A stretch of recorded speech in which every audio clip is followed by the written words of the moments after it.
Bonjour à toutes et à tous, bienvenue pour ce tout premier podcast. Aujourd'hui, je suis avec Arthur Germain, nageur aventurier et fondateur de l'asso Autonome.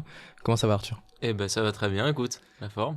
En tout cas, ça me fait très plaisir de te retrouver. Aujourd'hui, dans ce podcast, donc, on va avoir trois parties principales. D'abord, Arthur va nous détailler son parcours. Ensuite, il va nous détailler un petit peu son asso qu'il a créé il n'y a pas très longtemps, son asso Autonome. Et puis après, il va nous dévoiler aussi ses projets futurs. Je pense que tu en as beaucoup. Donc, déjà, présente-toi en quelques mots. Eh ben écoute, moi je suis aventurier comme tu l'as dit et en gros mon objectif c'est de mettre au service les expéditions que je fais. J'ai fait notamment la descente de la Seine à la nage, la traversée de la Manche, etc. Là on va parler un peu des futurs expés. J'essaie de mettre un peu au service ces expéditions pour sensibiliser les gens à la protection de l'environnement parce que c'est un truc qui me tient hyper à cœur. Et concrètement en gros j'essaie de me servir des sujets que tu abordes. Donc par exemple le sujet numéro 1 des expéditions, c'est l'autonomie, parce que c'est ça qui fait que les expés sont vraiment intéressantes. Et j'essaye de montrer grâce à l'autonomie que en fait on peut résoudre des problématiques environnementales hyper intéressantes et importantes. Donc voilà, c'est un peu mon métier. Et comme tu as dit, j'ai créé une asso aussi. Alors, c'est vrai que nous, on se connaît un petit peu en dehors de ce podcast-là. On a nagé ensemble, etc. Mais avant, du coup, de parler de ton asso Autonome, est-ce que tu peux nous détailler, parce que je sais que tu as fait pas mal de choses avant ça. Tu as une vie qui a été très chargée, tu as fait plein de projets et tout. Est-ce que tu peux, du coup, nous dire tous les projets que tu as fait avant d'en arriver là? Ouais, écoute, déjà, c'est vrai qu'on s'est rencontrés il y a très très longtemps, je pense, maintenant, et on a nagé ensemble. Avant, du coup, moi j'étais nageur. J'ai fait de la compète depuis mes 4 ans, tu vois, j'ai commencé vraiment tout petit au Neptune, là où on nageait ensemble. Et du coup, j'ai fait de la compète jusqu'à mes 15-16 ans dans ces eaux-là, où là, j'étais en horaire aménagé au collège, donc je nageais tous les jours, je faisais que ça de ma vie, quoi, tu vois. Toutes mes passions ça tournait autour de la natation. Tous mes potes étaient des nageurs, voilà, je pense que tu as vécu un peu le même truc que moi. Tu vois, quand j'ai eu 16 ans, un truc comme ça, je me suis mis à me rendre compte qu'il y avait autre chose dans la vie. Et en plus, ça marchait pas hyper bien à ce moment-là pour moi en natation. Genre j'ai eu des échecs, t'as vécu un peu les mêmes trucs que moi, tu vois, on essaie de se qualifier au championnat de France, et c'est tellement dur en fait, parce que tu t'entraînes toute l'année, tu fais ça, vraiment tu te dévoues à ça, quoi, vraiment tu penses qu'à ça tout le temps. Encore plus en horaire aménagé où tu t'entraînes 8-9 fois par semaine. C'est ça, et c'est un truc, même aujourd'hui, tu vois, quand je fais 3 fois du sport par semaine, j'ai l'impression de faire beaucoup de sport. À l'époque, on faisait ça 7 fois par semaine, plus des muscles, des machins, enfin bref. Donc t'as vraiment tout tourné autour de ça, et puis un jour, je me suis rendu compte que ça avait un peu aucun sens, tu vois. Et là, je me suis mis j'ai fait une dépression en fait. Genre, je me suis mis un peu à vriller. C'est un peu quand on a vraiment commencé à nager ensemble tous les deux. Tu vois, t'avais quel âge à ce moment-là? J'avais 16 ans là, tu vois. Donc là, je pense que c'est quand on se tirait un peu la bourre tous les deux. Voilà, il y avait ton frère aussi, Adam, qui était dans le groupe. Mais voilà, là, j'ai fait une grosse dépression en fait quand j'avais 16 ans. Et je me suis un peu mis à réfléchir différemment. Et tu sais, un peu pour me sortir de ce truc là qui était néfaste, je me suis fixé un objectif qui était complètement infaisable pour moi à l'époque, c'était de traverser la Manche à la nage. Et je sais pas si tu connais le film The Down Wall. Je sais pas si ça te dit un truc. Non, c'est un gars qui escalade une montagne complètement verticale, qui est assez infaisable le truc. Et en gros, tu sais, c'est un peu la métaphore de tu te mets face à un mur lisse et tu dois le gravir, tu vois. Et c'était un peu mon downwall en fait. La Manche, je me suis dit de toute façon c'est impossible que j'y arrive. Je me mets face à ça et en fait tu sais, ça te fait juste penser à autre chose. Ça te sort de ta routine un peu. Ça t'a permis de sortir de ta dépression. C'est ça. Et oublier quoi. C'est ça, et en fait du coup grâce à cette expérience là j'ai complètement changé de manière de faire. Je suis passé d'un point de vue genre hyper compétiteur où mon but c'était vraiment d'être champion olympique et tout, tu vois, à en fait j'ai découvert les sels de la vie, tu vois, le plaisir de je sais pas, d'être dans l'eau. Vraiment, tu vois, j'ai changé ma vision de la vie, tu vois, à ce moment-là. Et je me suis mis à m'intéresser à l'écologie, à l'environnement, à la nature. Enfin, j'ai même rencontré un gars quand je préparais la traversée de la Manche. Et ça, c'était un peu le point de départ de tout ce qui a suivi. Le gars, il s'appelle Sébastien Payet. Et en gros, il m'a amené pendant 3-4 jours, je crois, vers Annecy, autour du lac, tu vois. et il m'a plongé dans une rivière à -1 degré, enfin genre c'était un truc un peu vénère, et il faisait des exercices de respiration et tout. Et en fait, ce gars-là, il m'a fait complètement changer ma manière de voir la vie, tu vois. Et à partir de ce moment-là, je me suis dit, ok, j'ai envie de faire la même chose que ce gars-là, tu vois. C'est-à-dire amener les gens à voir différemment en fait des choses de la vie. Et je pense que tu vois tout ce que je développe encore aujourd'hui, c'est basé un peu sur l'expérience sur ces 4 jours-là, sur ces 4 jours que j'ai eu, tu vois, qui m'ont un peu complètement bouleversé personnellement, tu vois. Ouais. Et donc ouais, tu vois, je trouve ça hyper intéressant ce truc d'être passé de compétition, tu vois, c'est un peu aussi tout ce que je critique dans notre société, et qui m'a amené du coup à réfléchir vraiment différemment après. Mais tu vois, ça m'a vraiment bouleversé, et j'essaie de retrouver un peu ça aujourd'hui dans ce que en fait, je pense que c'est vrai que tu as essayé de retrouver ce côté plaisir que tu avais perdu dans la compétition, qui se perd très vite finalement quand tu nages 7-8 fois par semaine. Tu vois que t'as pas trop de résultats, ça devient vite un enfer. Et puis surtout, le plaisir, il vient différemment. C'est-à-dire que le plaisir, je regardais des sportifs qui parlaient un peu de leur perf, et ils disent que quand ils ratent, ils sont déçus d'avoir raté, et quand ils réussissent, ils sont soulagés de pas avoir raté. Ouais. Et du coup, en fait, c'est un soulagement constant. T'es jamais content, en fait. Et puis, et même quand t'es content, c'est des petits... C'est un moment de satisfaction pour combien de moments de souffrance. Des années d'entraînement horrible, de sacrifices. Et en fait, dans ces autres projets, notamment la traversée de la Manche, du coup, que j'ai fait en 2018, tu vois. C'était il y a longtemps maintenant déjà. Ouais, ça remonte, 5 ans. Putain. Et en fait, là, c'est un bonheur intense. Genre, ça n'a rien à voir, tu vois, de réussir à faire une bonne compète, de qualifier à je sais pas quel championnat, ou alors d'achever 1 an de préparation où t'es passé par des hauts, des bas, où tu t'es donné, et au final t'as un projet presque que tu peux toucher du doigt, tu vois. Ouais. T'as un bonheur, mais genre laisse tomber, quoi. Quand je suis arrivé sur la plage, que j'étais ouais, du coup en fait tu fais les 52 km depuis Douvres jusqu'à 800. Et t'arrives, mec, t'es tellement heureux, genre. J'imagine bien, ouais. Les derniers 800 mètres, je pleurais dans mes lunettes, tu vois, genre vraiment, je pouvais pas m'arrêter de... Donc en fait, ouais, tu vois, j'ai changé vraiment de manière d'aborder la vie, les plaisirs de la vie, et genre, ça a complètement conditionné tout ce qui est venu après, tu vois.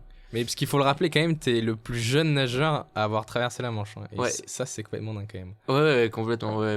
Alors, je l'ai pas du tout fait pour ça. Enfin, tu vois, Oui. En fait, c'est marrant parce que quand j'ai voulu faire ce projet, à la base, genre, je me suis pas du tout renseigné sur ce que c'était. Juste, je suis rentré chez moi un soir. Et puis, je te dis, c'était dans ma période un peu dépressive. Et j'avais pas nagé, je pense, depuis 2 mois, tu vois. Et là, j'étais allé nager à la piscine Keller, que tu connais bien. Ouais. Là où on a fait plein de compètes et tout quand j'étais jeune. Et je sais pas, j'ai eu un feeling de ouf quand j'étais dans l'eau. Et je suis rentré chez moi avec... c'était la première fois que je me sentais aussi bien depuis genre 2 mois. Et je me suis dit, putain, mais en fait, j'ai pas envie d'arrêter de nager, tu vois. Et puis, je sais pas, je tombe sur un article d'un gars qui s'appelle Philippe Croison, un gars qui a traversé la Manche à la nage, mais qui a pas de bras et de jambes. Et je tombe sur un article de ce gars, et je me dis, putain, mais j'ai envie de faire la même chose, tu vois. Et je me dis, ok, je vais faire la traversée de la Manche à la nage. Et là, pendant toute la nuit, j'ai cherché des trucs et tout. Et puis, tu sais, t'as une asso dans laquelle tu t'inscris pour partir, pour faire la traversée de la Manche. Et je me suis inscrit, je me suis dit, vas-y, c'est bon. Je m'inscris, je me pose pas de questions, je me lance, tu vois. Et après, du coup, j'ai appelé mon père, je fais, ouais, papa, je vais traverser la Manche à la nage. Et il a dit quoi? Et puis, il était là, attends, comment ça, machin, tu sais, il savait pas comment réagir, tu vois. Ouais. C'est une blague ou Ouais, non, et puis en fait, après, il a accepté, il m'a dit, ok, vas-y, on va le faire et tout. Puis il m'a suivi de ouf, mais il y croyait autant pas que moi. Enfin, en vrai, j'y croyais pas, tu vois. Ah, tu pensais que t'allais pas finir, toi? Ah, mais moi, jusqu'à peut-être 1 mois, même le jour du départ, j'y croyais pas, tu vois. Oh putain. Okay. Parce que, en fait, ça paraît tellement absurde et genre impossible. Genre, je te dis, je savais même pas combien de kilomètres il y avait quand je t'ai vu faire ça, je me suis dit, mais. C'est pas humain, genre, traverser 30 km. En fait, tu te dis que c'est pas humain, mais petit à petit, tu vois, et je pense qu'on va y revenir dans les expéditions, c'est un peu ça qui me plaît, c'est que petit à petit, tu vas régler toutes les problématiques les unes après les autres. Donc, tu vois, par exemple, la première grosse problématique, c'était le froid. Parce que la Manche, elle est à 16 degrés. Donc, mec, déjà passé genre 1 heure dans de l'eau à 20, c'est chaud, quoi. C'est pas rien. Et du coup, passer 10 heures dans une eau à 16, c'est vraiment... tu peux pas le prendre à la légère. Et du coup, tu vois, pour régler cette problématique, avec mon père, on avait fait une étude, j'en ai parlé dans une vidéo que j'ai faite sur YouTube. On avait fait une étude sur le comportement du corps humain plongé dans le froid. Donc comment tu réagis à l'hypothermie, comment ça marche. Okay. Et donc j'avais avalé une pilule, pour me donner la température de mon corps en temps réel. Et du coup, tu voyais exactement l'évolution du truc, parce que c'était assez marrant. Et donc, en fait, tu vois, tu règles le problème de l'hypothermie. Ensuite, le problème de la distance, ça, j'ai beaucoup nagé. Puis je savais que c'était... ça se fait, tu vois. 50 bornes, ça a beau être dur. Si tu t'entraînes, ça finit par le faire. Il y a des gars qui l'ont fait. Je pense qu'avec l'entraînement que j'avais, tu vois, en vrai, n'importe. Surtout que t'avais fait un peu de libre à ce moment-là. Ouais. Mais après, tu vois, la première compète de libre que je fais, du coup, l'année d'avant la traversée de la Manche, c'était un 3 bornes, 3 km. Ouais. Et mec, je rentre dans l'eau était à 20, tu sais, le truc vraiment facile. Tu vois, si tu veux faire la Manche, ça, tu le passes les doigts dans le nez, tu vois. L'année d'avant, donc il me restait, je sais pas, 10 mois pour m'entraîner. Ce qui est pas tant que ça pour préparer. C'est que dalle. Et je me plonge dans l'eau, je nage. 34 minutes, je mets pour finir la course. Et mec, je sors de l'eau, je tremblais, genre, j'en pouvais plus. J'étais en hypothermie de ouf. Et je me suis dit, mais c'est impossible, tu vois.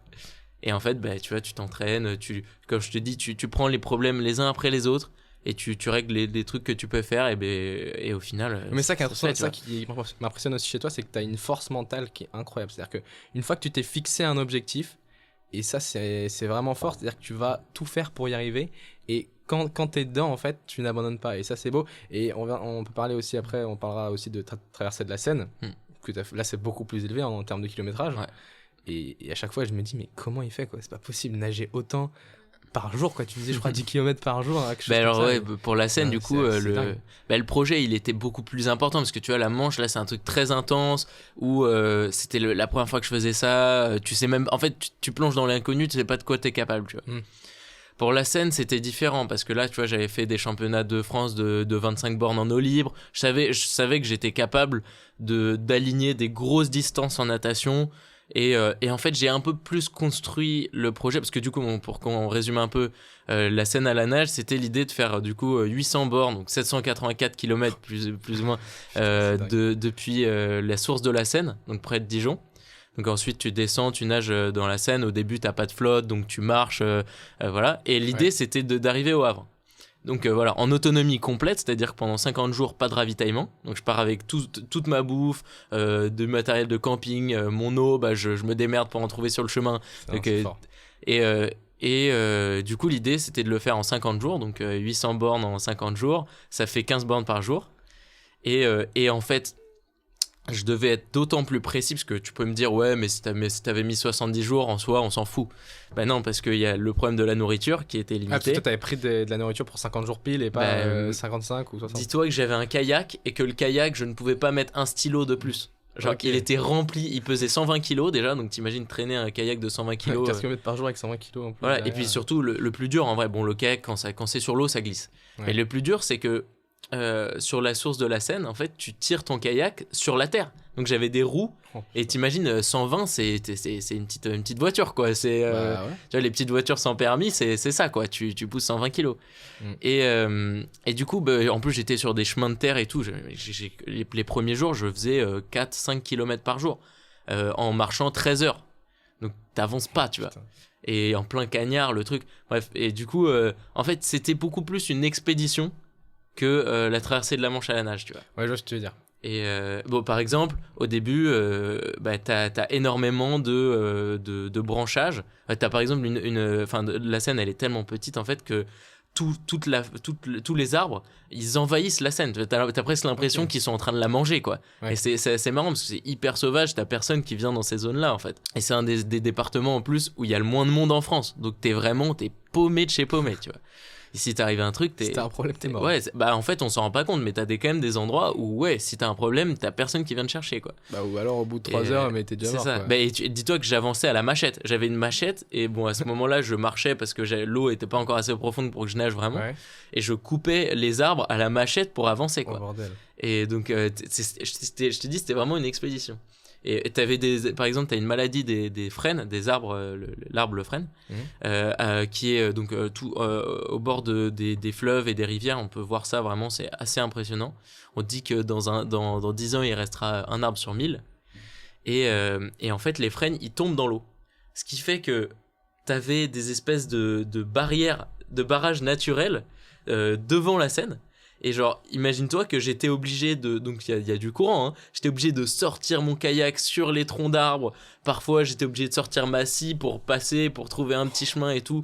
Je soulevais le truc de 120 kilos, mais millimètre par millimètre, ça me mettait des heures à aller passer les arbres. Enfin, et en fait, tu te retrouves, c'est une vraie expédition, tu vois. Il y avait cet aspect, ouais, tu nages 15 bornes par jour, mais en fait, les 15 bornes, ils étaient anecdotiques. Parce que, en fait, 15 bornes par jour en linéaire, tu les fais, tu vois, tu finis, c'est avec l'entraînement que j'avais. Je pense que tu t'habitues au fur et à mesure. Est-ce que c'était de plus en plus facile ? Ouais. Ben, les premières fois, tu vois, je faisais 15 bornes et au bout de 15 bornes, j'étais lessivé, tu vois. Ouais. Je repartais le lendemain, mais j'avais pile de l'énergie pour repartir le lendemain et refaire 15 bornes. Petit à petit, t'arrives à faire un peu plus. Tu fais 16, tu fais 17, t'essayes de t'avancer un peu, tu vois. Et à la fin, mec, je nageais 25 bornes par jour. Et facile, parce qu'en fait, ton corps, il est tellement habitué. Genre, tu te souviens quand on faisait des stages de natation, on nageait du coup pendant 10 jours, on nageait 2 fois par jour.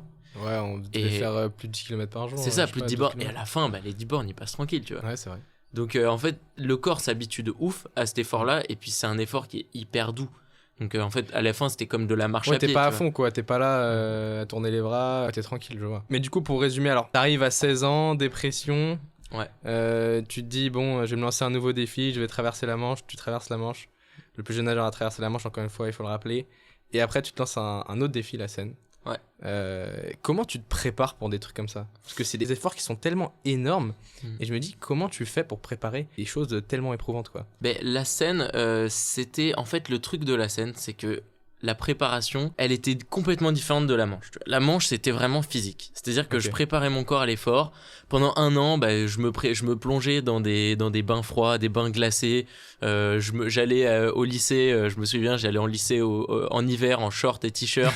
Je me rappelle. Voilà, même à l'entraînement, tu venais. C'est ça, il neigeait, j'allais à vélo. En fait, c'est un truc où t'es là, bon, tu te dépasses toute l'année. Et c'est marrant, en fait. Tu vois, une fois que t'as passé le cap... Quand t'as cet objectif en tête, tout devient marrant, tu vois, tu t'amuses, quoi. Tu fais des stages à droite à gauche. En fait, tu rencontres plein de monde. Franchement, la préparation pour la Manche, elle était hyper marrante. Et bon, il y a des moments durs, hein. On va pas se mentir. Il y a plein de moments. T'as envie de chialer, t'as pas envie d'aller t'entraîner, et il faut quand même y aller. Mais pour la Seine, c'était différent parce qu'il y avait un projet, et on va y revenir, il y avait beaucoup plus une idée de sensibilisation derrière, tu vois. Ouais. Là, entre-temps, d'ailleurs, je pense que c'est important qu'on revienne un peu dans l'ordre des choses. Après la Manche, je me suis mis vraiment dans le monde associatif, tu vois. Ok. Et assez tôt, en fait. Assez tôt, ouais. À 16 ans, j'ai fait une asso qui s'appelle Les Reflets de l'eau, où je partais à Dakar, du coup, pour sensibiliser. Là, c'était vraiment... on aidait les gens là-bas à apprendre à nager. Et surtout les femmes et les enfants. Et du coup, chaque année, on part faire pendant 10 jours, on partait organiser des petites courses là-bas, tu vois, faire pour eux, c'était un peu un aboutissement de toute l'année où ils ont appris à nager. Ouais. Et pour eux, en plus, c'était hyper important parce que tu sais, ils ont pas beaucoup de loisirs. Donc quand t'arrives que tu leur prêtes des bonnets, des maillots de bain et tout, c'est un moyen d'émancipation qui est assez énorme, tu vois. Donc ça, c'était mon premier pied dans le milieu associatif. Mais c'était une toute petite asso, tu vois, on partait, on logeait chez l'habitant, enfin c'était vraiment tout petit. Ouais. Et après ça, du coup, j'ai eu toute l'année où j'ai passé mon bac, et à 18 ans, j'ai commencé la fac, mais ça m'a pas du tout plu, donc j'ai arrêté direct, tu vois, je me suis dit, c'est pas ce que j'ai envie de faire de ma vie. Et là, je suis rentré dans une asso qui s'appelle Tara Océan, et c'est un truc qui a vraiment conditionné après toutes mes aventures aussi. Et du coup, j'étais bénévole dans cette asso, où en gros, Tara, c'est un bateau scientifique qui sillonne la mer, les océans, etc. et qui fait des études scientifiques sur les problématiques environnementales. Donc le plastique, le corail, les coraux, le plancton dans les océans, la banquise qu'ils font. Et c'est vraiment, ils sont à la pointe de la science à ce niveau-là, tu vois. Okay. Et en gros, ces mecs, du coup, j'ai été bénévole pendant 6 mois avec eux. Et à la fin de ce bénévolat, donc qui était incroyable, tu sais, je parlais c'est la première fois où je parlais d'écologie, d'environnement à des gens pendant 1 heure, où je faisais des vraies visites guidées, mais où t'as du fond, t'as des débats, c'est hyper, enfin, c'est trop bien, tu vois. Et à la suite de ce truc-là, j'étais hyper déçu de partir. Et la chef bénévole qui nous gérait un peu, elle me dit ouais, si vous avez des projets et tout, Tara, on est prêt à vous aider et tout. Et puis là, je sais pas, j'ai eu un éclair, je me suis dit putain, mais ouais, j'ai envie de continuer ça. Et c'est là où je me suis dit ok, je vais descendre la Seine à la nage. Donc à la base, je voulais faire juste, je sais pas, tu vois, c'est une idée qui a germé comme ça. Okay. Et à partir du moment où elle a germé, je me suis dit bah vas-y, je me suis mis à fond dedans, tu vois. Et du coup, il y avait plusieurs choses. C'est pour ça que je te parle de ça, c'est qu'il y avait vraiment une préparation mais hyper longue. T'avais à la fois le fait de vouloir faire de la sensibilisation, je voulais faire un documentaire pour en parler, je voulais trouver des moyens, du coup tu sais, tu dois trouver des sponsors pour en parler, il y a notamment le fait de nager dans la Seine, c'est interdit, c'est toujours interdit, et c'était interdit à l'époque. Ouais, t'as dû avoir des autorisations, des trucs comme ça. C'est ça, donc en fait tu dois te préparer sur le plan physique, parce que tu dois nager 15 bornes par jour, sur le plan de la technique, parce que personne n'avait jamais nagé 50 jours en autonomie, ça n'existe pas le concept, tu vois.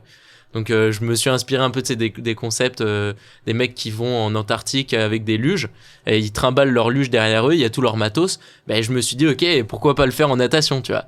Donc c'est de là que l'idée est partie. Et donc bref, tu dois tout inventer, tu as le plan juridique, le plan de la sensibilisation, donc les réseaux sociaux, tu vois, tu dois en fait t'inventes tout et je me suis enfin tu vois, c'était un projet qui était où 90% du projet, je le faisais chez moi en fait. Parce que tu dois tellement être sur tous les fronts, appeler des gars pour obtenir les autorisations, mais en même temps, tu vois, les préfectures, elles écoutent ta demande, elles sont là, mais qu'est-ce que tu racontes, gros elles raccrochent, tu vois. Donc en fait, ça a mis 6 mois, ne serait-ce qu'à avoir les bons contacts, à trouver à fonder les dossiers. Puis t'as des trucs à la con, genre par exemple, à 2 mois du départ, on reçoit un appel de la préfecture qui examine notre dossier, tu vois, et ils disent ouais, on a examiné votre truc et il y a un moment où vous passez dans une réserve naturelle, donc faut que vous remplissiez un dossier super long de 14 pages, que vous fassiez des compensations, machin. Et puis nous on est là, attends, comment ça, attends, je suis un nageur, je passe dans une et on examine le dossier et en fait sur le tracé qu'on avait marqué, qu'on avait envoyé à la préfecture, on leur a dit ouais, on passe par là, il y avait 6 mètres. Non. Pendant lesquels je coupais dans la réserve naturelle du Havre et je peux passer à côté, hein, tu sais, genre en natation tu peux nager à côté, mais juste tu sais, on avait fait le truc un peu à l'arrache sur Google Earth et le truc il passait, il coupait, et en fait si on s'était pas renseigné, on aurait rempli des pages et des pages de trucs administratifs et là t'es mort, tu peux pas. Bah ouais, j'imagine bien, ouais. Donc bref, en fait tu vois, t'avais cet aspect administratif. Et dis-toi que pour la petite anecdote, le jour du départ, j'avais le droit de nager que jusqu'à 3. Donc 130 km après le départ. Donc c'est pour te dire, en fait, même après avoir passé 1 an à galérer à trouver des autorisations, des machins, t'es là, le jour du départ, t'es pas sûr en fait. Okay. Donc c'est là qu'en fait l'aventure, elle était beaucoup plus complexe que juste l'aspect sportif qui pour moi était genre hyper anecdotique, tu vois. Après tout ce qu'on avait vécu, c'était trop anecdotique. Et en fait, petit à petit, tu vois, avec l'engouement qu'on avait réussi à faire naître autour du projet, les médias qui étaient là, ouais, regardez ce mec, il est en train de faire un truc qui a jamais été fait, il y a une idée derrière, il y a un message, tu vois. Et petit à petit, les préfectures, elles nous donnaient les autorisations. Et à la fin, c'est le truc qui est marrant, c'est la préfecture qui résistait le plus, c'était la préfecture de Normandie.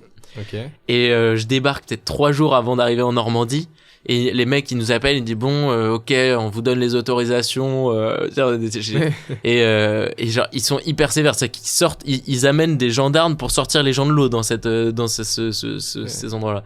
Donc tu vois, j'étais pas sûr de pouvoir finir ma traversée.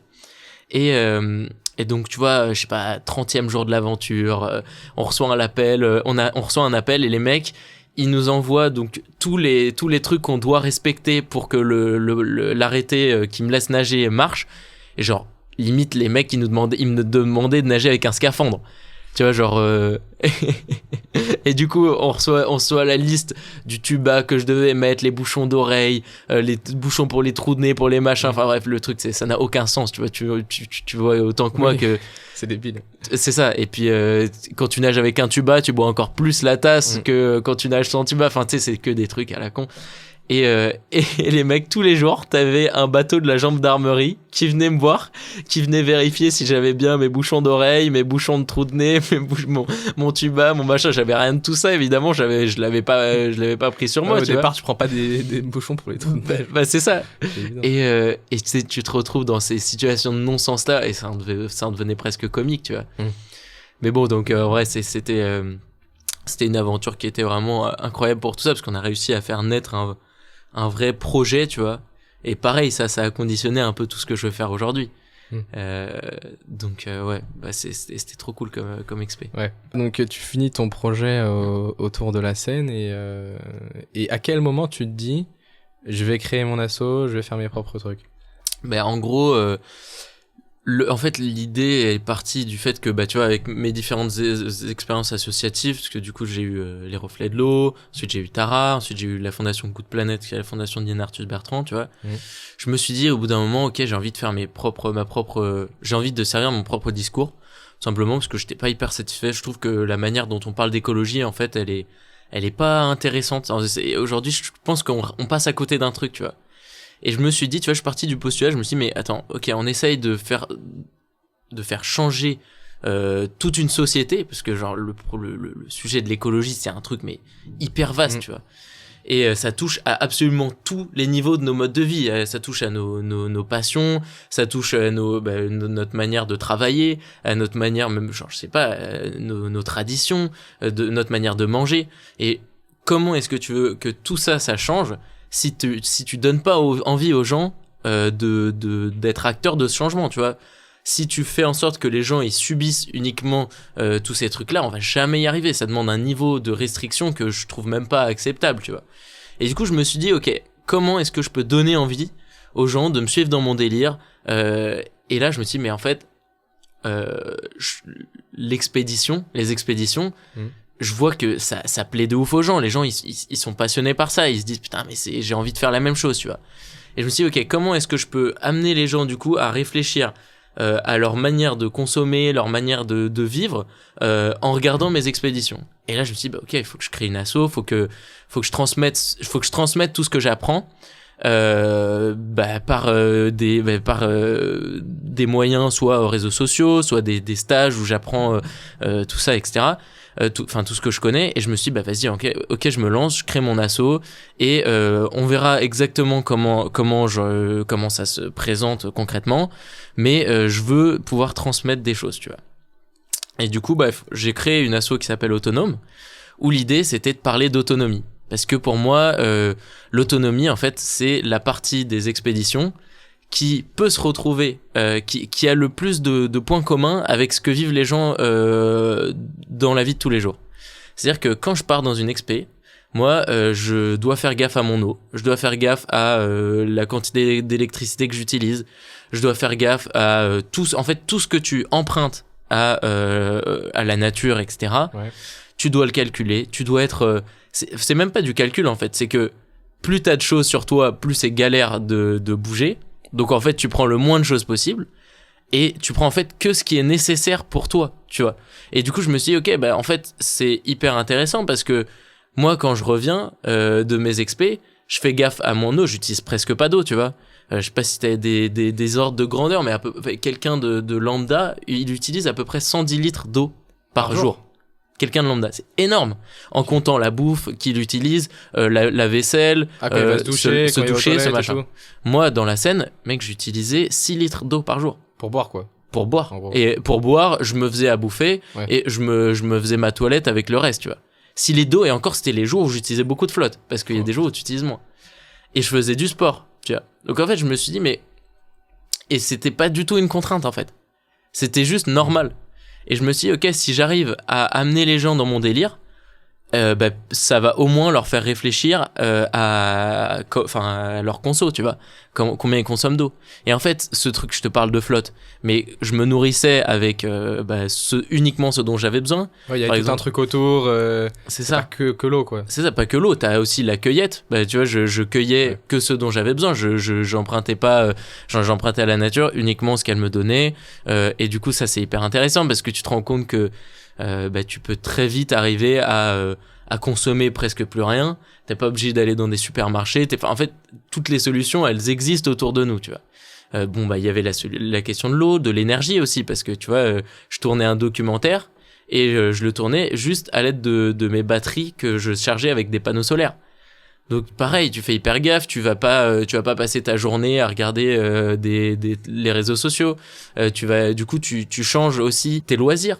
Tu vois, mes loisirs, c'est passé de, quand t'es à Paris, tu t'es souvent sur ton tel, tu fais des trucs. Moi, maintenant, c'était dessiner, lire, écrire, passer du temps à regarder autour de moi. Ouais, tu reviens aux vraies choses finalement, quoi. Ouais. Et en fait, je me suis rendu compte que tout ce que je vivais dans mes aventures, c'est la solution à la fois, techniquement, parce que tu utilises plus de, je dis pas que tout le monde doit devenir un aventurier, mais je dis juste que si on s'approprie les problématiques que j'arrive à résoudre pendant mes aventures et qu'on les utilise dans notre vie de tous les jours. Et on va y revenir parce que ça, c'est vraiment l'idée de l'assaut, hein, c'est d'essayer d'amener les gens à prendre ce qu'il y a de meilleur dans les expéditions et de les amener dans leur vie de tous les jours.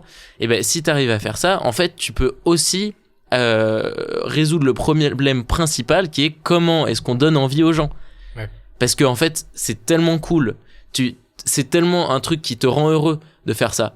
Et je suis quelqu'un qui a vécu vraiment pendant 15-16 ans comme n'importe qui, tu vois, avec les mêmes loisirs que n'importe qui, dans un monde où j'étais pour la compète, pour le machin.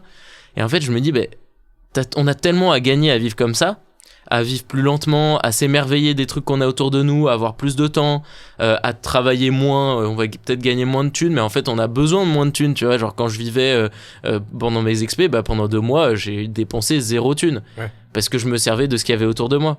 Alors c'est un peu mentir que de dire ça, parce que forcément il y avait le documentaire, donc il y avait plein de choses aussi autour qui faisaient que j'avais besoin d'argent, et du coup j'ai eu des sponsors et tout qui m'ont aidé, mais dans l'idée tu peux partir avec rien, tu vois. Alors l'idée c'est pas, encore une fois, de revenir à l'état de on n'a rien, mais plutôt de s'inspirer de ce truc-là, tu vois, et de dire en fait, ok, vous voulez allier le fait d'être heureux et le fait d'être écolo, et c'est possible, et de cette manière-là, tu vois. Ouais, toi t'es plus du coup dans le fait, t'aimes pas la contrainte, t'as envie que les gens ils fassent ça de leur plein gré et qu'ils soient, enfin ça les fasse pas chier au quotidien, de se dire putain je me sers pas un verre d'eau ou je tire pas la chasse parce que attention j'ai 6 d'eau max, tu vois. Et puis surtout en fait ce truc-là il amène au déni, parce que quand t'es dans la contrainte, en fait t'es tout le temps là à te dire ouais putain c'est relou, vas-y je me fais un domac, tu vois. Alors que quand t'es dans l'inverse et quand tu t'es approprié le truc et tu es là mais en fait c'est trop cool d'aller cueillir ses plantes et de bouffer ses propres plantes, tu te poses même plus la question de ah putain j'ai envie de me faire un McDo, mais en même temps ça va être mon plaisir couplable, est-ce que je le fais, est-ce que je le fais pas. En fait tu te poses même plus là, enfin tu vois, c'est pas du tout une contrainte. Moi je suis un gars giga heureux qui fait ses projets, et même dans la vie de tous les jours je dis même pas ah ouais je fais gaffe à ma conso. Non, je vis, tu vois. Juste, je vis et genre, je sais pas, là, en ce moment, je vis dans un van où je bouge un peu partout pour mes projets, on va y revenir juste après, mais en fait, naturellement, tu vois, c'est ça, c'est naturellement, t'en arrives à avoir un mode de vie écolo. Et quand ça devient naturel, uniquement quand ça devient naturel, c'est là où tu peux prendre du plaisir et où tu vas prendre plus de plaisir que dans ta vie d'aujourd'hui, tu vois. Ouais. Et c'est ce que j'essaye de montrer aux gens. Et du coup, pour venir concrètement sur ce qu'on fait dans cet asso, en gros, premièrement, l'asso, elle fait des stages. Déjà, tu l'as créé quand l'asso ? C'est-à-dire que ça arrive, c'était à combien de temps que tu l'as créé ? Je l'ai créé juste après la fin de la descente de la Seine à la nage. Ok. Donc, c'était longtemps quand même. Ouais. Ah ouais, non, elle a vu le jour il y a 1 an et demi. Et au début, tu vois, je voulais tester des trucs. Donc, j'ai commencé à faire des stages où j'emmène les gens dans la forêt, je leur emmène je leur apprends un peu les compétences que j'ai apprises. Donc, tu vois, moi, c'est vraiment découvert de la vie en forêt. Et l'idée, c'était d'amener les gens à cueillir 2-3 plantes, leur montrer, en fait, comment je regarde les choses qu'il y a autour de nous. Et en fait, ne serait-ce que tu vois ce truc de cueillette de plantes, je t'en parle beaucoup parce que c'est assez intéressant. Parce que quand tu te balades en forêt, quand Monsieur Tout le Monde se balade en forêt, il marche et il va d'un point A à un point B. Par contre, quand je me balade en forêt, je regarde, je m'émerveille de tout ce qui est autour de moi. Je dis, ah putain, ça c'est telle plante, ah ça je peux le bouffer, ça a le goût de wasabi, tiens, regarde. Et en fait, juste, je veux que les gens aient mon regard de gamin, tu vois. Quand ils sont dans la forêt, qu'ils se disent, ah putain, ah ouais, ok, qu'ils s'arrêtent et tu vois, comme un animal le ferait, tu vois. À regarder un peu partout, t'entends un bruit, c'est quel animal, ok, enfin tu vois. Et donc l'idée c'est que les gens s'émerveillent. Pour moi c'est un truc hyper important et ça, c'est la base de ma démarche. Qu'ils apprennent à ce truc des ressources, à dire ok je suis parti avec tant d'eau, j'utilise tant d'eau, tu vois, qu'ils aient une vision sur les ressources qu'ils utilisent. Et ensuite moi le moment que je préfère dans ces stages, c'est qu'on se retrouve tous autour d'un feu et là mec, t'as passé la journée dans la forêt, incroyable, et là les langues se délient en fait. Et en fait tout ce que je fais, ça sert à rien. Le truc des plantes et tout, si tu fais que ça sert à rien. Mais par contre t'ouvres une brèche et dans l'esprit des gens, et ils se retrouvent là tous autour d'un feu et ils sont en mode ah ouais ok, et ils se lâchent, ils se libèrent, ils parlent des trucs qu'ils ont envie. Et là où avant ils se disent ouais moi je suis heureux dans ma vie, ouais je suis banquier et tout, mais moi ça me plaît bien de toute façon, ma vie je suis satisfait et tout. Et en fait tu te rends compte quand t'es autour du feu que les gens ils disent putain mais je passe à côté de ma vie et tout. Et là les gens se mettent à rêver. Et ils se mettent à rêver d'un monde naturellement écologique comme tu vois, j'essaie de le vendre. Ouais, ils rentrent finalement dans ce que tu as voulu construire, quoi. Ils rentrent dans mon délire, tu vois. Et donc voilà, ça c'est un peu l'idée de l'asso. Et donc après t'as des stages où je les emmène en forêt, t'as des stages où j'emmène les gens nager.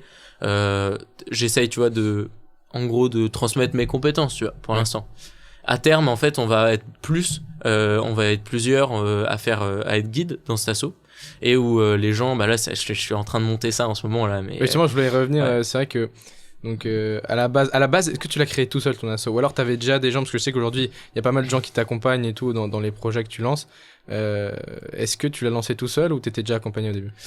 J'ai plein de gens qui m'aident, mais pour l'instant ils m'aident bénévolement. Et après en fait une asso tu la crées jamais seule. Parce que t'as en gros c'est une asso de loi 1901 où tu dois avoir un conseil d'administration de gens qui sont extérieurs à moi, parce que moi je suis directeur de l'asso, donc tu vois je suis payé entre guillemets pour faire vivre l'asso. Mais après t'as un CA, un conseil d'administration, ils sont 7, où eux ils sont décisionnaires, c'est eux qui ont les décisions, c'est eux qui gèrent la trésorerie et tout ça, et moi j'ai pas la main dessus. C'est l'intérêt d'une asso en fait, c'est que t'as pas ce... Enfin, en gros, moi, je gère que la partie purement message, qu'est-ce qu'on transmet, etc. Et tout l'aspect administratif, etc. C'est pas moi qui le fais. Et en gros, du coup, t'as 7 personnes qui sont dans un conseil d'administration. Okay. Et voilà. Après, évidemment, je suis en contact avec eux, tu vois, bien sûr. Mais voilà. Donc je suis pas tout seul, quoi, en gros. Ouais. Et donc, alors, c'est quoi tes projets en ce moment avec l'asso? Parce que je sais que là, t'es en train de faire un truc vraiment super en ce moment. Ouais. Est-ce que tu peux nous expliquer un petit peu ce que tu fais? En gros, je voulais qu'il y ait un lieu je voulais qu'il y ait un lieu qui représente un peu cette idée de l'autonomie, dans lequel les gens puissent se retrouver et vivre pendant quelques jours en autonomie, mais plus en mode lieu de vie, tu vois. Parce que c'est bien sympa de faire des expéditions, des aventures, des petits trucs, mais je trouvais que ça manquait de cet aspect, ok, comment on le retrouve dans notre vie de tous les jours. Et du coup, j'avais pour idée de créer une maison autonome il y a 1 an et quelques, et ça s'est pas fait, c'était compliqué, j'arrivais pas à trouver un terrain, machin. Et là, j'ai un pote qui m'a appelé il y a 1 an de ça, et un pote qui s'appelle Paul Reuillon. Ouais. Il m'a dit ouais mec, je serais chaud de faire une transat et tout, est-ce que tu veux m'accompagner, je suis en train d'essayer de chercher des bateaux et tout en ce moment. Je lui dis ouais, trop chaud, je kifferais faire ça. Pour ceux qui connaissent pas, une transat, c'est quoi exactement? Alors une transatlantique à la voile, du coup ça se fait, et tu pars normalement de Bretagne et t'arrives en Martinique, tu traverses l'Atlantique quoi, à la voile, en autonomie. Et putain, il m'appelle, je me dis ouais c'est cool et tout. Et là, éclair dans ma tête, je me dis putain, mais ça peut grave aller avec le délire de faire un lieu de vie autonome et tout. Tu sais, la voile, c'est quand même le milieu où tu dois être en autonomie, tu vois. Et du coup, on a commencé à chercher des bateaux, on trouvait pas et tout. Et là, il y a 3 mois de ça, on voit une annonce sur Facebook d'un gars qui dit ouais, je donne mon bateau à voile. Pas de photos, l'annonce hyper bizarre et tout, et le truc c'est à Gruissant, donc vers Narbonne, à l'autre bout de la France. Ça sent l'arnaque, ça. Okay. Ah, ça sent l'arnaque de ouf. Et Paul il m'appelle, il me dit ça, je dis oh bah ouais, trop chaud, on va le voir, tu vois. Et on descend à Narbonne, et le bateau il est incroyable, c'est un bateau pirate. Bon, le truc est délabré, il y a pas de moteur, il y a les voiles sont un peu pourraves, l'intérieur est pas étanche, donc tout pleuvait à l'intérieur. Ouais, tout à refaire quoi. Tout à refaire. On n'a aucune compétence, enfin moi j'ai aucune compétence pour le faire et tout, mais je me dis mais là tu vois, il y a l'éclair dans ma tête qui se dit ok, ça va marcher, tu vois, comme pour les anciens projets, je me dis ok, c'est bon, je sais que ça va marcher, il faut foncer, c'est une opportunité de dingue, tu vois. Et du coup on commence à retaper ce bateau, et donc pour revenir un peu sur l'idée de ce projet là, maintenant c'est de rénover un vieux bateau en bois, le voilier qui s'appelle du coup le Skeldness, qui date de 1936, donc un très très vieux gréement à 2 mâts, tu vois, vraiment à l'ancienne, le bateau pirate et tout, et d'en faire un lieu d'expérimentation de low-tech. Donc pour ceux qui connaissent pas, la low-tech c'est genre l'idée de remplacer tout ce qui est essentiel en high-tech dans notre vie, genre une machine à laver, genre un micro-ondes, genre un four, une douche, de remplacer tout ça par des moyens qu'on peut trouver partout, tu vois, et qui sont et ça doit être faisable par n'importe qui. Tu dois pouvoir le trouver partout et autour de toi. C'est pas des matériaux compliqués à trouver, tu vois. Et c'est pas de la bidouille, tu vois. L'idée c'est d'arriver à vraiment, c'est en fait l'high-tech, enfin c'est un peu la low-tech, c'est un peu l'inverse de la high-tech. Mais contrairement à l'idée qu'on s'en fait, c'est pas juste de la bidouille. Nous on veut montrer qu'on peut vivre et vivre bien dans un lieu où on a tout construit en low-tech, avec les moyens du bord, avec des trucs qu'on trouve autour de nous, avec des idées un peu innovantes, genre ça peut être par exemple ta machine à laver, ça peut être une machine à laver où tu pédales pour faire fonctionner le tambour, tu vois. Donc en fait c'est l'idée, il y a à la fois l'idée de s'amuser, donc c'est un lieu hyper ludique, et il y a aussi l'idée de vraiment vivre dans un lieu unique, et que ça soit pas seulement un endroit où tu passes et tu sors de là au bout de 3 jours, tu dis ouais bon c'était sympa mais c'est chaud, tu vois. Donc l'enjeu il est vraiment hyper important pour nous, et encore une fois on veut montrer que c'est des trucs que n'importe qui peut reproduire chez lui, tu vois. Donc bref, c'est un gros projet, et un peu à la manière de ce qu'on faisait pendant les 24 heures du Mans, tu sais, en gros le principe des 24 heures du Mans, c'était de tester les moteurs.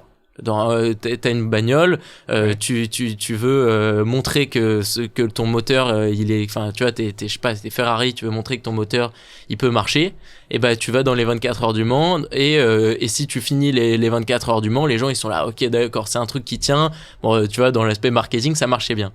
Bah, moi je me suis un peu inspiré de ce truc là, et je me suis dit ok, le bateau il va servir à faire des expéditions, et c'est ça qui va montrer que nos technologies low-tech elles marchent, elles sont fiables, on peut vivre dedans et que c'est agréable à vivre. Et en fait, du coup, c'est génial parce que c'est à la fois une base flottante pour mes expés, donc j'ai pas besoin de prendre l'avion, je peux aller partout dans le monde, mais c'est aussi un lieu d'expérimentation où on montre comment vivre différemment, tu vois. Donc tu vois, c'était le projet qui m'intéressait, c'était ça qui m'intéressait. Mais c'est énorme, mais le projet est incroyable encore une fois, et en plus ça fait longtemps que t'es dessus là. Est-ce que t'as fini de rénover le bateau ou il te reste encore des trucs à faire? Ben alors là, quand est-ce que tu pars? C'est quand la date de départ? Alors on a une transatlantique qui est prévue pour la fin septembre. Donc d'ici là, notre objectif, on se concentre pas trop sur la low-tech, on veut que le bateau il fonctionne. Et là vraiment, quand on est arrivé, on pouvait même pas sortir le bateau de l'eau, parce que tu sais, normalement ce que tu fais quand les premières choses que tu fais quand t'as un vieux bateau qui est pas sorti depuis longtemps, tu fais ce qu'on appelle le carénage. Donc t'enlèves toutes les merdes qu'il y a sous le bateau, t'essayes de voir s'il y a des trous, des fuites, des trucs. On pouvait même pas le sortir parce qu'on n'a pas de moteur, tu vois. Donc on est en train d'essayer de retaper le moteur, Et normalement, dans 2 semaines, donc autour de la mi-juillet, on redémarre le moteur parce que la dernière fois qu'on l'a démarré, il s'est emballé et le truc est devenu, on a cru qu'on allait exploser tout le port, ça a fait un nuage de fumée, ça a enfumé toute la ville, enfin le truc c'était un peu n'importe quoi. Mais là, on a bon espoir que ça marche parce qu'on a fait une réparation sur le moteur. C'est un vieux truc, genre un énorme moteur qui date des années 60. Enfin, le truc, quand tu l'entends démarrer, toute la ville sait que t'es en train de démarrer, tu vois. Et donc, si on arrive à démarrer le moteur, on va pouvoir commencer à naviguer. Donc ça va marquer un peu l'étape de OK, on est sûr qu'on va pouvoir partir. Parce que pour l'instant, c'est compliqué, tu vois, tant qu'on n'a pas testé les voiles, tant qu'on n'a pas...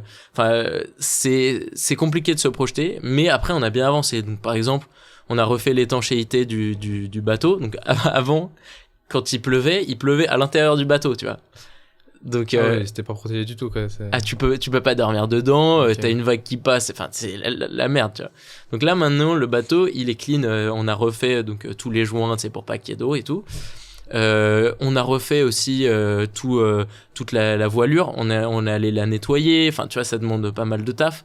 Ensuite on a poncé le pont pour qu'il ait un peu on essaie de faire en sorte que le bateau il ait une gueule, tu vois, parce que quand on l'a retrouvé, t'as des trucs qui étaient cassés, enfin c'est un peu n'importe quoi, tu vois. Et puis on a un truc qui s'appelle les cadènes. Donc pour ceux qui connaissent pas, c'est le truc, enfin pour tenir le mât, on a ça s'appelle des haubans. Donc c'est les énormes câbles qui tiennent le mât, qui sont accrochés sur les vieux bateaux en bois par des grosses pièces métalliques qui s'appellent les cadènes. Et nous, quand on est arrivé sur le bateau, les trucs, c'est des énormes pièces en acier. Le truc, tu pouvais limite l'arracher à la main, tu vois. Donc, bref, on est allé faire forger des nouvelles pièces. Enfin, tu vois, on a fait c'est un peu tout un truc. Et là, on a enfin réussi à avoir les nouvelles pièces et on les change le week-end prochain. Donc pareil, tu vois, il y a plein de choses qui se passent. Là, on bosse sur la structure du bateau. Et normalement, à partir de début août, on va pouvoir bosser plutôt sur la low-tech, sur l'idée de créer, tu vois, donc notamment faire une douche solaire, faire un désalinisateur solaire. Ça, c'est les 2 trucs les plus importants. Après, toute l'électricité du bateau, on l'a revue, c'est l'électricité d'époque, vraiment qui est vraiment à l'ancienne. C'est assez marrant, tu vois, parce que aujourd'hui, c'est super complexe l'élec, parce que t'as des trucs que tu comprends pas, des circuits électriques. Là, c'est vraiment à l'ancienne. T'as des câbles qui sont branchés les uns avec les autres, et tu vois. Voilà. Donc, on a refait toute l'élec, mais on va ajouter un panneau solaire. Tu vois, l'idée, c'est qu'on soit autonome, en fait. Encore une fois. Donc le projet, je n'ai pas parlé, mais il s'appelle le Lab apostrophe O. Voilà, le labo. Et l'idée, c'est d'expérimenter plein de trucs, quoi. Ouais. Et du coup, alors, ça fait combien de temps que tu es sur le projet là pour l'instant? Ça fait combien de temps? En gros, le projet, il a démarré il y a 1 an quand avec Paul, il m'a appelé, et on a commencé à réfléchir un peu à tout ce qu'on voulait faire. Mais concrètement, ça fait 3 mois qu'on a un bateau, tu vois. Ok, ouais. Et du coup, alors 3 mois que ça fait un bateau, t'as fait beaucoup de choses pour l'instant. Ouais. C'est quoi les trucs, genre les plus invraisemblables, terribles? Parce que je sais qu'il s'est passé plein de choses. T'avais commencé à me parler, il s'est passé plein de choses. C'est quoi les trucs vraiment, tu t'es dit, mais what the fuck? Ou alors les trucs les plus durs, enfin bref. C'est marrant parce que déjà, le premier truc, moi qui m'a choqué, c'est que tu débarques dans le bateau. Le truc, c'est un bordel pas possible, t'en as de partout et tout. Et tous les gens te disent non mais les gars, prenez pas ça, le truc il va couler dans 6 mois, tu vois. Il y a personne qui croit au truc. Les gens ils sont là, ou alors les gens ils disent mais vous en avez pour 10 ans à le retaper, tu vois. Et moi, je sais pas, j'y connais rien en bateau, mais je me suis dit non, je le sens pas comme ça. Ouais, je l'ai dit, c'est faisable. Et puis on commence à tout vider, genre déjà on vide tout ce qu'il y avait dans le bateau, mais ça a pris, mais laisse tomber, on a un box qui est rempli à ras-bord, à craquer, c'est incroyable de s'imaginer que tout peut rentrer dans le bateau. Et puis en fait, juste quand on avait nettoyé et cleané un peu, tu vois, poncé un peu, refait 2-3 joints et tout, déjà les gens ils repassaient sur le bateau, ils étaient là. Ah ouais, ok, finalement, ça a bien avancé quand même. Ça a l'air d'être pas si mal, tu vois. Ouais, j'étais là, bah ouais, je savais, ouais, tu vois, c'était peut-être un coup de chance, mais tu vois, au moins j'y ai cru et ça a marché. Et du coup, bref, ça c'est le premier truc qui m'a étonné, c'est de voir à quel point d'un coup, en fait, rien qu'en nettoyant le truc, tu te rends compte que le bateau il est faisable. Donc là, tu dis, waouh, ok, ça peut le faire. Et après, bon, l'anecdote, moi, qui m'a fait le plus marrer, c'est la première fois qu'on essaie de démarrer le moteur. En gros, t'imagines, le moteur, c'est un énorme bloc moteur, mais qui fait, je sais pas, qui date des années 60, il doit faire 3 mètres de long sur 2 mètres de large. Donc tu soulèves, t'essayes de bidouiller un peu pour voir ce qui marche et ce qui marche pas. On arrive à le faire un peu tourner à la main, c'est les premiers trucs, tu essayes de voir si le moteur, il y a moyen qu'il démarre, tu vois. On retrouve des anciennes batteries dans le fond d'une cale et tout pour essayer de le faire démarrer, on branche les trucs, t'imagines même pas, il y avait des fils partout, enfin bref, on n'y croyait pas. Et on branche le moteur, on met la clé dans le truc pour le démarrer. Tu commences à démarrer le truc, et puis à un moment le moteur démarre, il commence à tourner, et là on se regarde tous en mode putain ça marche, et là le truc s'emballe, et genre ça fait un boucan, mais j'ai jamais vu ça. Le truc, et tout le monde commence, enfin on pouvait même plus s'entendre, les gens ils criaient, ils étaient là arrêtez le moteur, arrêtez tout, ça fait... mais t'as l'impression qu'il y a une fusée qui décolle. Genre il y a des vidéos sur mon compte Insta où on est tous là à se boucher les oreilles, et tu vois c'est l'apocalypse, tu vois. Et je vois mon père, en gros t'avais une espèce un truc sur lequel tu peux tirer pour arrêter le moteur, tu vois. Et là mon père il tire sur le truc, ça marche pas. Et du coup tu te dis mais tu sais c'est un moteur diesel donc tu peux pas l'arrêter quoi. Et le truc tourne à fond, ça commence à faire un boucan pas possible, ça fume, et pendant 3 minutes tout le monde paniquait, on a essayé de couper des vannes, il y avait des gens qui avaient les mains dans le moteur à essayer de tourner des trucs, c'était n'importe quoi. Et à un moment mon père il reprend le premier truc qui servait à arrêter le moteur, il tire dessus, ça arrache tout, tu vois, et le moteur s'arrête d'un coup, et là on s'est tous regardés en mode oh, ok, on est vivant, c'est bon, tout le monde, personne n'a perdu une main, un truc. Ouais. Oh, et là tu te dis ok bon on va faire gaffe la prochaine fois, tu vois. Oh, c'est pour ça que je te dis le moteur c'est vraiment le gros truc. Parce que aussi tu m'as raconté, c'est un bateau qui a une histoire assez particulière, est-ce que tu peux nous détailler ça? Ouais, alors en gros le bateau du coup il est né en 1936, il a été créé en 1936 et il est hollandais. Et il a été créé en gros pour le père du gars qui nous l'a vendu. Donc le jour de sa naissance, ils ont, enfin ouais c'est ça, ils lui ont offert ce bateau-là.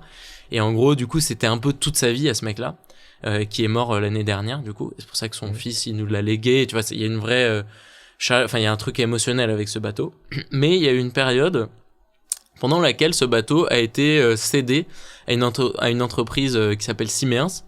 Je sais pas exactement s'ils sont encore en activité aujourd'hui, etc.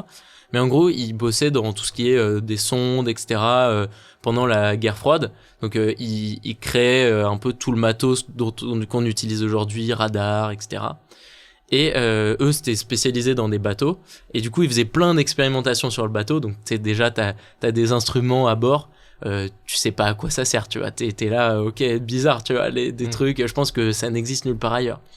Tu découvres des trucs en soulevant les cales et tout, tu découvres des trucs de dingue, personne, tu tapes sur internet ce que c'est, personne ne sait t'expliquer, tu montres ça à des spécialistes sur mais attends on n'a jamais vu ça, enfin tu sais ouais. Et l'histoire qu'on raconte c'est du coup que le bateau il était dans la mer du Nord pendant la guerre froide, et on dit que c'est le premier bateau qui a rejoint Saint-Pétersbourg après la chute du mur de Berlin. Donc tu vois c'est une histoire de ouf. En fait je me replongeais dans les écrits parce que tu sais t'as des écrits, faudrait que je les ressorte un jour, t'as des écrits dans le bateau, tu vois, de tous les mecs qui ont pris le bateau pour faire des choses, et tu sais c'est un carnet de bord, donc tu vois les trucs en hollandais, et petit à petit en traduisant on se rend compte de toute l'histoire du bateau, où t'as des histoires du coup pendant la guerre froide, on pense que du coup ils faisaient un peu de l'espionnage pour aller du coup voir ce qui se passait en Russie, etc. pendant la fin de la guerre froide. Mais t'avais aussi des choses pendant la Seconde Guerre mondiale, parce que le bateau il a vécu la Seconde Guerre, et donc tu reprends tous les écrits, tu te rends compte un peu de l'opinion politique à l'époque, les capitaines, etc. qui étaient, tu sais, ils se livraient dans leur truc, c'était leur journal presque intime en fait, et c'est incroyable quoi, tu te rends compte de la richesse en fait d'un bout de bois flottant, tu vois. Tu te dis, il y a tellement de gens qui sont passés dessus, tellement d'histoires qui ont été racontées. C'est encore plus beau parce qu'au-delà de ton projet, t'as un truc, un monument qui a vécu énormément de choses, quoi, le bateau. C'est une pièce historique de ouf, quoi. Et c'est dommage parce qu'il était laissé à l'abandon. Donc en fait, tu vois, en plus, c'est ça qui est intéressant, c'est que c'est pas n'importe quel lieu, en fait, qui va naître. Et c'est un lieu qui peut parler à n'importe qui, autant aux passionnés de voile qui va se dire putain la vache l'histoire de ouf, autant aux gars écolo qui a envie de changer un peu de manière de vivre, qui va se dire ah ouais ok j'ai envie d'essayer la vie low-tech, etc. Autant aux gars qui est passionné d'expédition qui va se dire ah ouais trop bien de faire des expés un peu partout dans le monde. Donc tu vois c'est ça que j'aime bien créer, c'est réunir des passions différentes et genre que en fait t'es un lieu qui soit à la fois loufoque, presque marrant, c'en est presque marrant en fait, tu vois, de voir tous ces aspects-là réunis en un seul. Donc ouais, c'est ça que j'adore dans ce projet, ouais. Putain, mais franchement, le projet est dingue. Est-ce que t'es chaud? Genre, je te fais réagir à des trucs d'actualité. Ouais, carrément. Sur l'écologie. Avec plaisir. Bah, je sais pas il y a pas longtemps, je sais pas si t'as vu, tu sais, t'as plein de militants écolos et ils se pointent dans des musées, ils aspergent les toiles avec du tomate, j'en sais rien, ou de la peinture, je crois. Ouais. Qu'est-ce que tu penses de ça, toi? Franchement, là, moi, je pense que on a trop sous-estimé les actes de sabotage, etc. Je pense que c'est vraiment un moyen qui se défend. En tout cas, c'est un moyen de lutter qui se défend.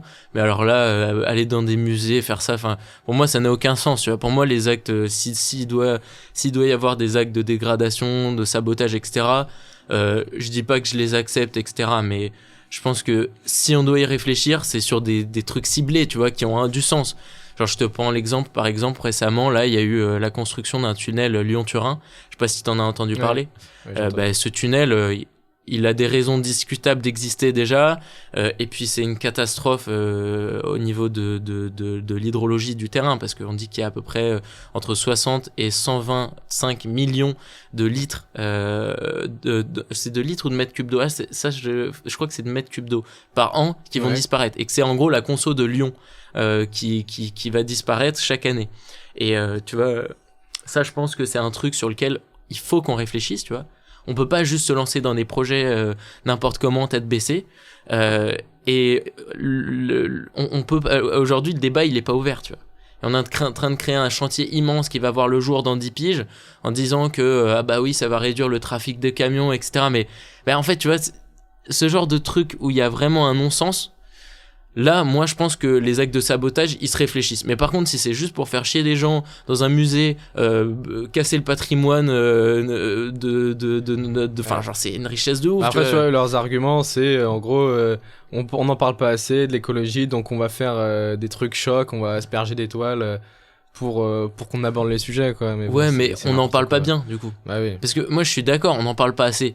Mais on n'en parle pas assez. Vous voulez que c'est quoi? Vous voulez qu'on ait les gros titres de BFM, ça soit des militants écolos aspergent les tableaux millénaires. Enfin, non. Tu vois, on n'a pas envie de ça. Nous, on a envie de parler, qu'on fasse parler de quoi. Après, ce qui est vrai et ce qui est dommageable. Enfin, je trouve que le mouvement des soulèvements de la terre, il est assez intéressant parce que il a un peu révolutionné la manière de la lutte écolo.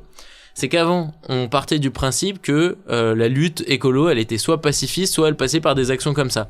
Ouais. Où tu sais, t'as les gens qui s'accrochent, qui se collent au béton pour bloquer les autoroutes, les trucs comme ça. Moi, c'était un peu les manières pacifistes de lutter. Et là, on a un peu sauté le pas.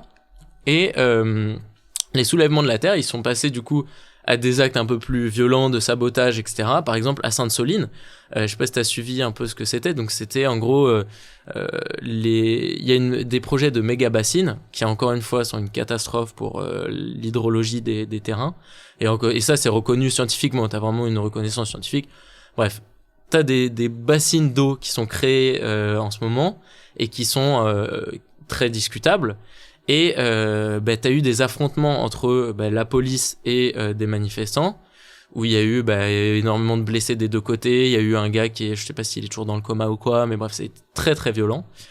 Et on en a vraiment parlé pour le coup. Et je sais, moi qui m'intéresse beaucoup aussi à l'intérieur de comment ça se passe au niveau politique, quand t'as un truc comme ça qui se passe, et politiquement après il y a vraiment des impacts sur les discussions dans à l'Assemblée pardon. Les mairies elles s'approprient beaucoup plus les sujets. Tu peux plus faire n'importe quoi, tu peux plus faire n'importe quel projet polluant sans te poser la question. Et à l'inverse, juste après cette manif, on a eu une manif à laquelle je suis allé qui était hyper pacifiste à Castres contre une autoroute qui pareil allait détruire énormément de terres agricoles, qui était pas du tout nécessaire. Bref, encore une fois, c'est des trucs qui sont vraiment très discutables.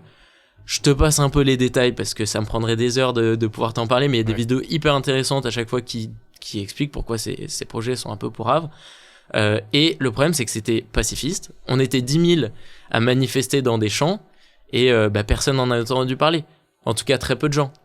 Et t'as pas le même impact, en fait, tu vois. Et là, encore une fois, la manif Lyon-Turin, il y a eu des affrontements entre les flics qui défendaient un bout de goudron et des manifestants qui voulaient aller, même pas détruire le tunnel, mais qui voulaient juste être devant le tunnel et montrer leur mécontentement.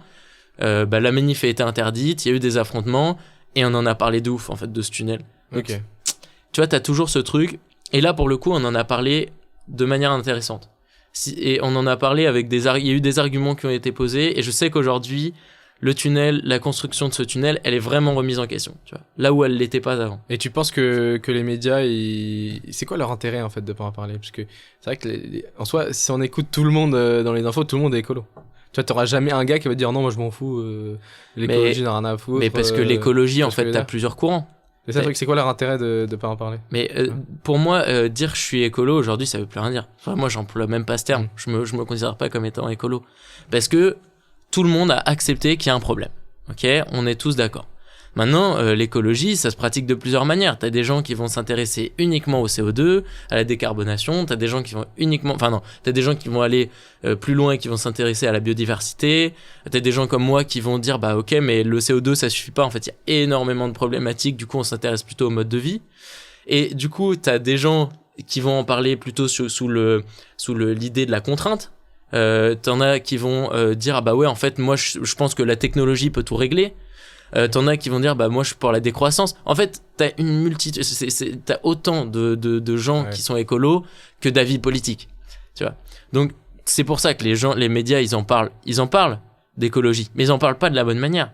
C'est-à-dire ils défendent, aujourd'hui les médias défendent la green tech.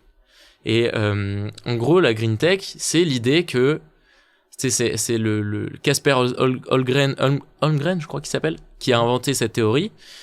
Il a divisé un peu l'évolution de l'écologie en 4 cadrans. Dans le premier cadran, il y a la green tech.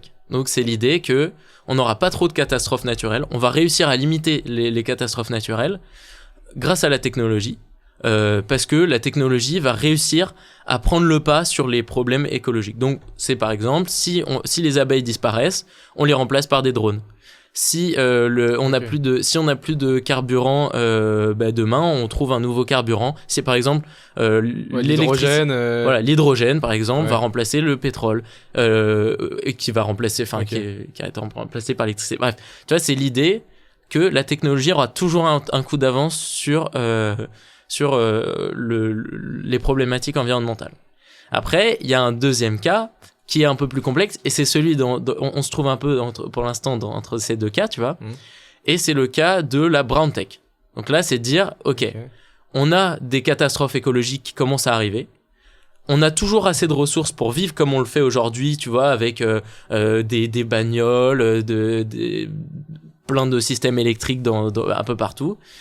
Et ça, c'est du coup, ça, c'est le futur un peu dystopique, dans lequel, pour pallier aux problèmes environnementaux, on est obligé d'accepter beaucoup de contraintes.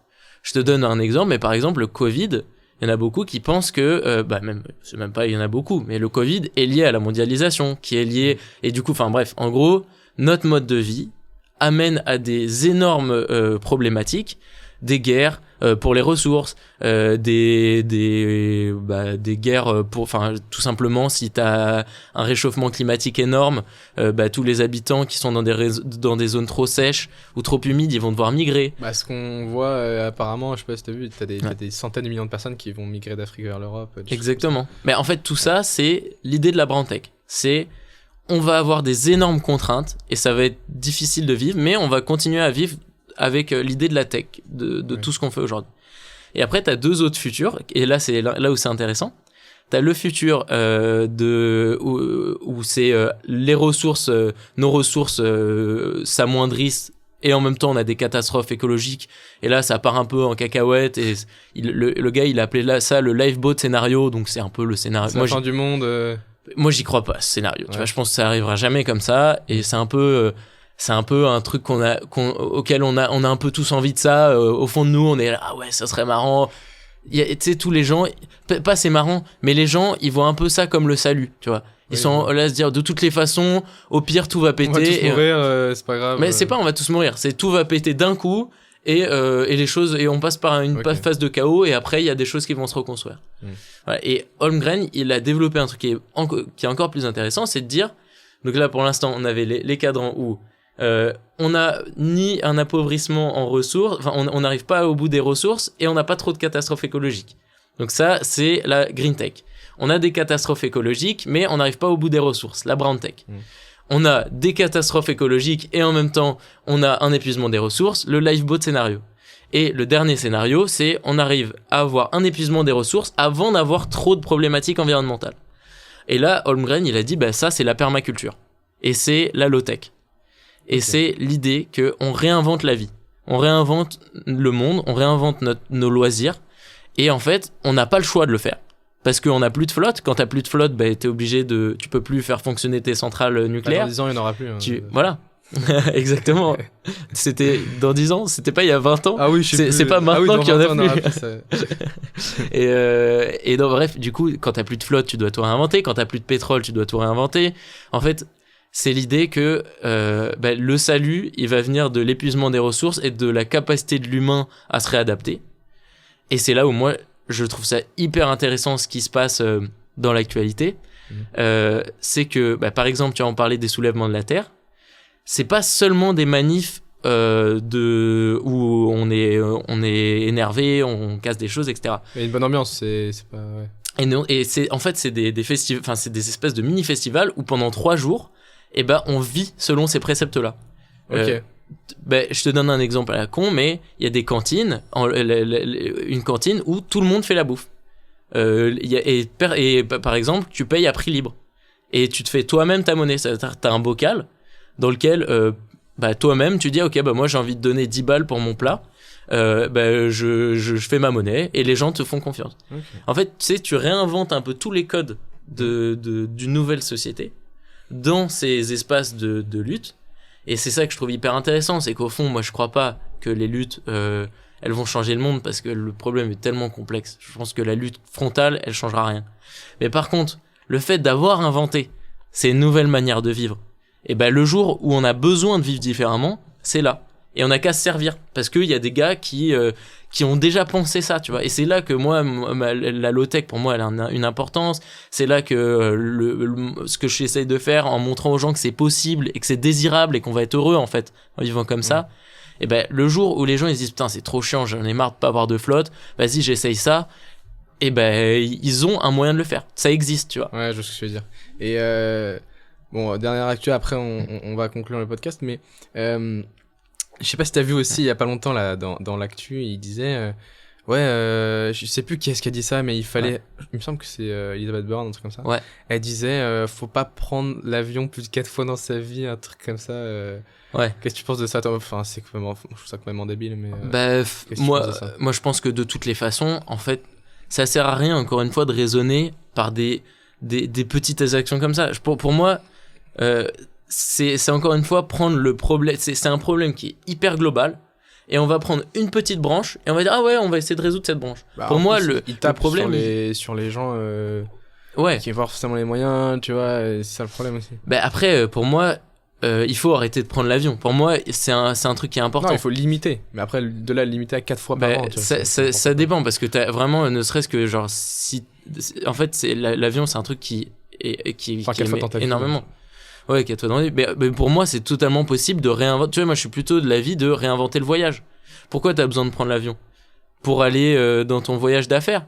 bah moi je suis pour que ton voyage d'affaires, si tu dois aller aux États-Unis, bah tu vas accepter que ça va prendre du temps et on va faire ça en voilier. D'ailleurs, tu as aujourd'hui un système de covoiturage mais par voilier qui est en train de naître. Ça existe ça? C'est en train de naître. Et j'étais dans une conférence sur le voyage il y a pas longtemps et il y avait un gars qui disait bah en fait le futur métier de pilote d'avion, c'est skipper de bateau. Et en fait, moi ça je trouve ça beaucoup plus intéressant que de dire ah ouais, faut se limiter.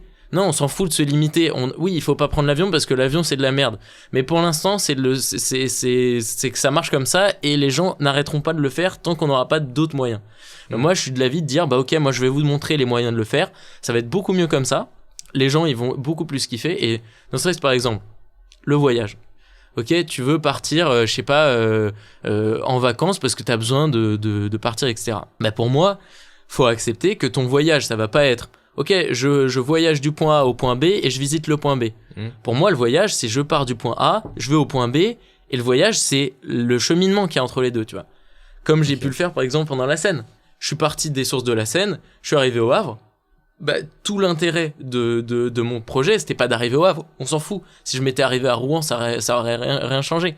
C'est toutes les rencontres que j'ai fait, tous les gars que j'ai, enfin, tu vois, et c'était tellement beaucoup plus dépaysant. Et encore une fois, tu vois, si je veux aller en Martinique, et ben pour moi, ce qui est intéressant et ce qui me plaît de ouf, c'est de prendre le temps de voilà. Et tu vas me dire ouais, mais derrière ça, il y a des gens qui ont besoin de taffer, etc. Mais pour moi, il va falloir accepter que on va devoir moins travailler ou différemment. Qu'il va y avoir, si tu pars en voyage, c'est quelque chose que tu dois planifier, que c'est. Et en fait, tout ça, ça permet de prendre beaucoup plus de plaisir. Parce que est-ce que tu prends du plaisir en partant une semaine à Bali? Tu reviens, tu continues ton taf de merde. Si t'as besoin de partir, une semaine de ressourcer, etc., c'est que y a un truc qui va pas dans ton taf. Tu vois, tu devrais pas avoir besoin de t'évader. Tu devrais kiffer ta vie. Et t'as pas forcément besoin d'aller, je sais pas où. Et si t'as besoin de découvrir, déjà, je pense que les gens se rendent pas compte à quel point ils peuvent découvrir des choses de ouf à 50 km de chez eux. Ça, c'est vrai, hein. Ça, c'est dingue. Ah, vraiment, hein. Voyager en France avant d'aller à Bali. T'as tellement de choses. C'est un truc de malade. En France, tout court. En fait. Ah ouais, et bref. Du coup, tu vois, moi, je suis plus pour ce truc-là. Et oui, pour moi, je ne prends plus l'avion. Mais je le prends pas par contrainte en me disant, putain, faut pas que je prenne l'avion. Non. Je le prends parce que, pour moi, je kiffe pas prendre l'avion. Genre, c'est juste le concept de prendre l'avion, il me déplaît. Si un jour je dois aller donner une conférence à l'autre bout du monde, bah je vais prendre 3 mois pour y aller. Et je vais accepter de ça, tu vois. Ouais. Et pour moi, bah on doit l'accepter. On doit revenir à des modes de déplacement plus lents, etc. Mais si ça passe par la contrainte, ça ne marchera pas. Ouais, je suis d'accord. Même si je trouve ça respectable d'essayer, pour moi, la contrainte, elle a prouvé que ça ne marchait pas. Ouais. Si on regarde les stats, il y a rien qui change depuis 70 ans. Et depuis 70 ans, tout ce qu'on fait, c'est d'essayer de passer par la contrainte. Ouais. Et du coup, pour conclure ce podcast, alors, c'est quoi tes projets futurs? Qu'est-ce qu'on peut te souhaiter là, Arthur? Qu'est-ce qu'on peut te souhaiter pour la suite? Eh ben écoute, déjà de réussir mon projet là, parce que moi je fonctionne projet par projet. Je suis sûr que ça a marché, c'est évident. Eh ben ça me fait plaisir si t'es sûr. Et non, bah, j'aimerais bien pouvoir vivre de ce que je fais là en ce moment, tu vois, que ça puisse marcher. Je cherche un associé d'ailleurs en ce moment. Donc bah, s'il y a des gens qui sont intéressés par tous les messages et tout que je porte, j'aimerais bien avoir quelqu'un qui m'aide à mettre ton mail. Ouais, carrément. T'inquiète. Et bref, du coup, j'aimerais bien trouver quelqu'un qui m'aide à ce que de ces idées qui sont encore dans ma tête et qui sont en train d'éclore, bah, ça devienne concret, tu vois. Et j'ai 1 milliard d'idées et j'ai juste trop envie que ça marche, tu vois. Donc après j'ai des expés dans la tête, tu vois, mais j'aimerais vraiment arriver à ce que à lier mes convictions écolo, etc. au délire d'expédition. Et pour l'instant, je sais que c'est encore un peu trop cloisonné. Et j'aimerais vraiment que les deux, ça fasse plus qu'un et que, tu vois, ça fasse naître des trucs. Ouais, t'as envie de fédérer, t'as envie de rassembler les gens autour de toi. Et d'inspirer, tu vois, que les gens, ils se disent, putain, trop cool, j'ai envie de faire ça. J'ai envie que les gens, ils se disent, ok, j'ai envie de suivre son délire, tu vois. Pas qu'ils se mettent, ah ouais, ok, l'écologie, machin. Non. C'est mais ça tu que... le fais de la bonne manière parce que tu proposes des expériences aux gens. Parce Ouais. que tu disais tout à l'heure, des expériences incroyables. Et tu as une vision qui est pas du tout liée à la contrainte. Et c'est pour ça aussi, je pense que ça va marcher, tu vois. Parce que tu fais kiffer les gens. En fait, ton premier but, c'est de Ouais. faire kiffer les gens. Complètement. Et donc, en général, quand tu as cette intention-là, sur le long terme, ça marche toujours. Surtout Ok. quand tu fais des trucs impressionnants comme ça, tu vois. Eh bah, C'est sûr que ça marche. Tu vois. Donc, écoute, ça m'a fait très plaisir de te retrouver aujourd'hui. En tout cas, c'était Carrément. hyper intéressant. On a bien développé. Voilà, c'est la fin de ce podcast. Merci beaucoup à tous d'avoir regardé ce podcast. N'hésitez pas à vous abonner, à liker, à partager. Et puis, on se retrouve très bientôt. Allez, à plus.